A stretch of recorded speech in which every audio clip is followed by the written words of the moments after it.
नमस्कार मंडळी, पुन्हा एकदा तुम्हा सर्वांचं आपल्या लाडक्या यूट्यूब चॅनलमध्ये मनापासून स्वागत आहे. जुळली गाठ ग या मालिकेचा आजचा भाग खूपच रंजक घडामोडींनी भरलेला होता. सुरुवातीलाच आपल्याला असं दिसतं की पोलीस सावीला अटक करण्यासाठी आलेले असतात. तिकडे मुजुमदार निवासमध्ये नीता वहिनी अवंती वहिनींना सगळं सांगतात. त्यावर अवंती वहिनी नीता वहिनींना समजावतात की आपण सावीची मदत करायलाच हवी. काहीही झालं तरी तिनं आपली किती ठामपणे साथ दिली होती. आता आपली वेळ आहे. आपण धैर्य भाऊजींना कॉल करून सगळं सांगू. पण नीता वहिनी आर्यासाठी खूप घाबरलेल्या असतात आणि धैर्याला सांगितलं तर तो सावीची मदत करेल का याबद्दलसुद्धा त्यांना शंका वाटत असते. पण अवंती वहिनी म्हणतात की अगं, धैर्य भाऊजींनी आत्तापर्यंत सावीबरोबर कितीही चुकीचं वागलं असतील तरी ते तिच्यावर असे खोटे आरोप नाही होऊ देणार.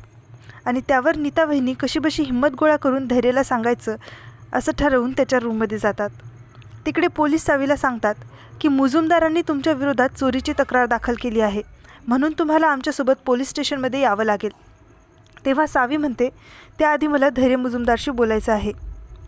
इकडे नीता वहिनी धैर्याला सांगणार असते, पण तितक्यात तिकडे सावीच्या घरी पोलीस गडबडतो की सावीने धैर्याशी बोलू नये म्हणून तो सावीच्या हातातून मोबाईल हिसकावून घेतो आणि चौकशी होईपर्यंत तुमचे सगळ्यांचे फोन जप्त केले असं म्हणतो.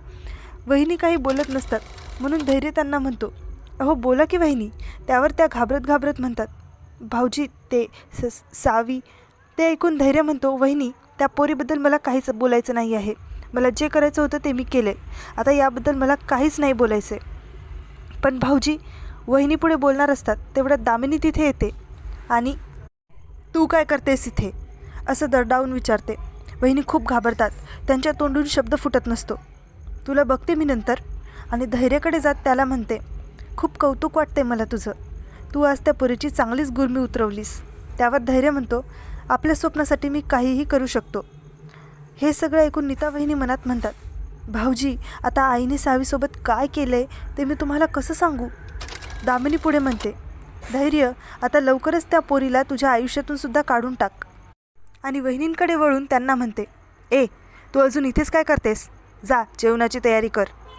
आणि धैर्याला जेवायला लवकर ये असं म्हणत निघून जाते. इकडे सावीच्या घरी परिस्थिती चिघळत असते. सावी पोलिसांना म्हणते, पण नुसतं कोणीही तक्रार करेल आणि तुम्ही अटक कराल. काय पुरावा आहे तुमच्याकडे मी चोरी केली याचा.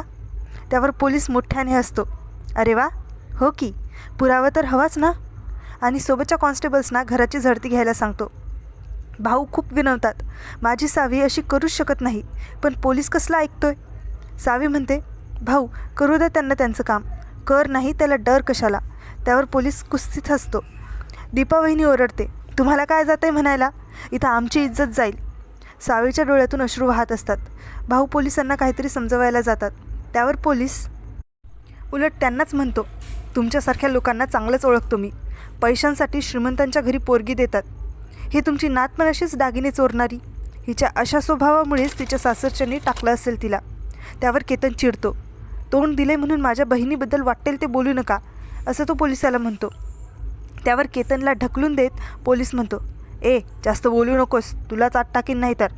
त्यावर दीपा वहिनी म्हणते, ह्यांना कशाला, ह्या वंसांनाच टाका जेलमध्ये. वंस देऊन टाका की दागिने. तुमच्या या हावरटपणामुळे आम्हाला किती सहन करावं लागतंय. तिकडे दामिनी नीता वहिनींना पायऱ्यांवरून खाली फेकून देण्याची धमकी देते. त्यांच्याशी खूप क्रूर वागत असते. वहिनी त्यामुळे खूपच घाबरतात. त्या खूप रडत असतात. तिकडे पोलीस आता देवघरात शोधाशोध सुरू करतो. आधी त्याला तिथे काहीच सापडत नाही म्हणून तो गोंधळात पडतो आणि निघून जात असतो. तेवढ्यात एक कॉन्स्टेबल ती दागिन्यांची पोटली घेऊन येतो.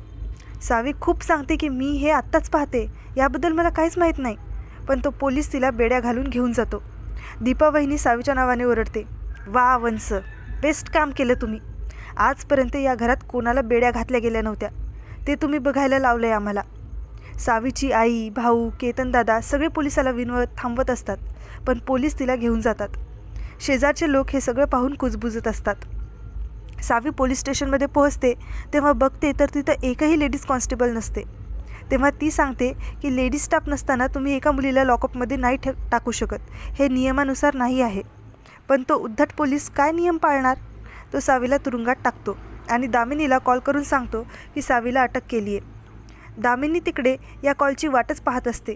ही बातमी ऐकताच ती इराला मिठाई आणायला सांगते. आजचा दिवस तर साजरा करण्यासारखाच आहे. ज्या पोरीनं माझ्या मुलाला जेलमध्ये टाकलं होतं ती स्वतःच आज जेलमध्ये सडते. खूप आनंदाचा दिवस आहे हा.